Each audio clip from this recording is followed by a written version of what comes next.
SIM card के कुछ 3 नए रूल सामने निकल के आए हैं जो आपको डेफिनेटली पता होना चाहिए अगर आप कोई भी सिम कार्ड क्यों ना यूज कर रहे हैं, या फिर इन फ्यूचर अगर आपको सिम कार्ड लेना है तब भी आपको ये रूल पता होना चाहिए। और हाँ, जो लोग सिम कार्ड बेचते हैं ना, उनके लिए भाई बहुत ही बड़ा रूल सामने निकल के आया है, तो उसके बारे में भी हम इस वीडियो के एंड तक आपको बताएंगे। तो आप लाइक का बटन दबा देना और हम जल्दी से इस वीडियो को शुरू करते हैं। तो देखिए यहाँ पे जो सबसे पहला रूल सामने निकल के आ रहा है वो ये है कि अब आप as a single person bulk में सिम कार्ड नहीं ले सकते। अगर आपको बल्क में सिम कार्ड चाहिए तो आपको बिजनेस यहाँ पे दिखाना पड़ेगा या फिर बिजनेस कनेक्शन लेना पड़ेगा, तब जाके आपको बल्क में यहाँ पे सिम कार्ड मिलेगा। लेकिन अभी तक आपको पता है ना कि यहाँ पे एक आधार कार्ड पे या फिर एक आईडी पे सिर्फ 9 सिम कार्ड आप इशू करा सकते हैं, तो वो रूल अभी भी लागू है। यहाँ पे इसमें कुछ भी ऐसा अभी तक चेंजेस नहीं किया जा रहा है। रूल नंबर 2, यहाँ पे अगर आपका रिचार्ज प्लान खत्म हो जाता है तो 7 दिनों तक आपके नंबर के इनकमिंग कॉल की सर्विस चालू रहती है। बट यहाँ पे काफी लोग क्या करते हैं ना कि यहाँ पे अपने नंबर में 3-3 महीने तक रिचार्ज नहीं करते हैं, एंड उसके बाद क्या होता है कि उनका जो सिम कार्ड है वो बंद हो जाता है। लेकिन यहाँ पे अब एक रूल लाया गया है कि यहाँ पे अगर आपका सिम कार्ड बंद हो गया है 3 महीने में, अगर आपने रिचार्ज नहीं कराया या फिर निकाल के रख दिया है, एंड इसी के साथ ही साथ अगर मान लीजिए आपने सिम कार्ड बंद करवा दिया, तो उसके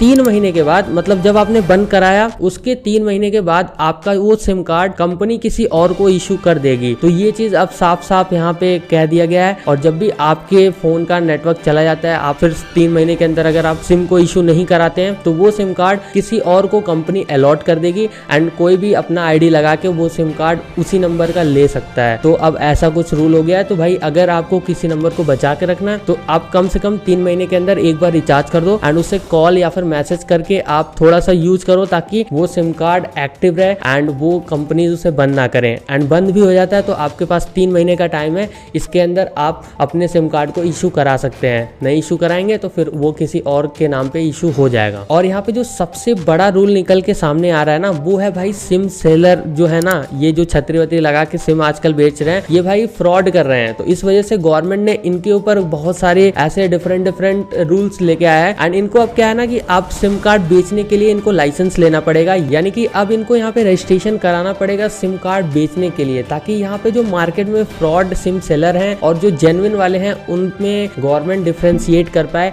एंड उसके बाद भाई अब क्या है ना कि एक और भी रूल ऐसा इंप्लीमेंट करा जा रहा है कि यहाँ पे अगर कोई भी सिम सेलर अगर ये लाइसेंस लेने के बाद भी फर्जी सिम कार्ड बेचता है, जैसे कि मान लीजिए बिना आईडी के सिम कार्ड वो बेच रहा है, एंड वो अगर पकड़ा जाता है तो यहाँ पे भाई 3 लाख का जुर्माना उस पर लगेगा। एंड इसी के साथ जो उनका सिम कार्ड का जो बेचने वाला लाइसेंस है वो भी ब्लैक लिस्ट कर दी जाएगी। इसी के साथ ही साथ बताया जा रहा है कि अगर आप ये रजिस्ट्रेशन नहीं कराते हैं और सिम कार्ड बेचते हुए पकड़े जाते हैं तो आपको 10 लाख रुपए का जुर्माना देना पड़ेगा, एंड भाई जेल वेल हो सकती है। तो थोड़ा सा बच के रहना, एंड आप एक बार पता कर लेना अपने रिटेलर अगर आप हैं तो अपने डिस्ट्रीब्यूटर से पता कर लीजिए, एंड अगर आप डिस्ट्रीब्यूटर हैं तो आप अपने ऊपर जो अधिकारी होते हैं, आरएम होते हैं, उनसे आप बात करिए एंड वो आपको पूरा बता देंगे। बाकी ये लाइसेंस का रजिस्ट्रेशन कराना बहुत ही ज्यादा जरूरी है, क्योंकि पिछले कुछ महीनों के अंदर बहुत सारे ऐसे ये छतरी वाले ने फ्रॉड करा है भाई। एंड यहाँ पे क्या है कि वो डिटेल्स लेकर यूजर के साथ फ्रॉड कर रहे थे। तो इस वजह से हमारे जो टेलीकॉम मिनिस्टर हैं उन्होंने यहाँ पे ऐसा कुछ अनाउंसमेंट करा है, एंड ये चीज काफी पहले इंप्लीमेंट होने वाली थी 1 अक्टूबर के आसपास, लेकिन 2 महीने और भी डिले हो गया। तो 1 दिसंबर से बताया जा रहा है कि इसे इंप्लीमेंट करा जाएगा। और हाँ भाई, अगर आप एक सिम कार्ड सेलर है ना तो 30 नवंबर से पहले आप रजिस्ट्रेशन कर लेना, क्योंकि ऐसा बताया जा रहा है कि इससे पहले अगर आपने रजिस्ट्रेशन नहीं किया तो यहाँ पे आपको ये लाइसेंस नहीं मिलेगा। बाकी आप मुझे कमेंट्स में बताओ कि आपको इनमें से कौन सा रूल सबसे ज्यादा बढ़िया लगा, एंड क्या आपके साथ कभी कोई फ्रॉड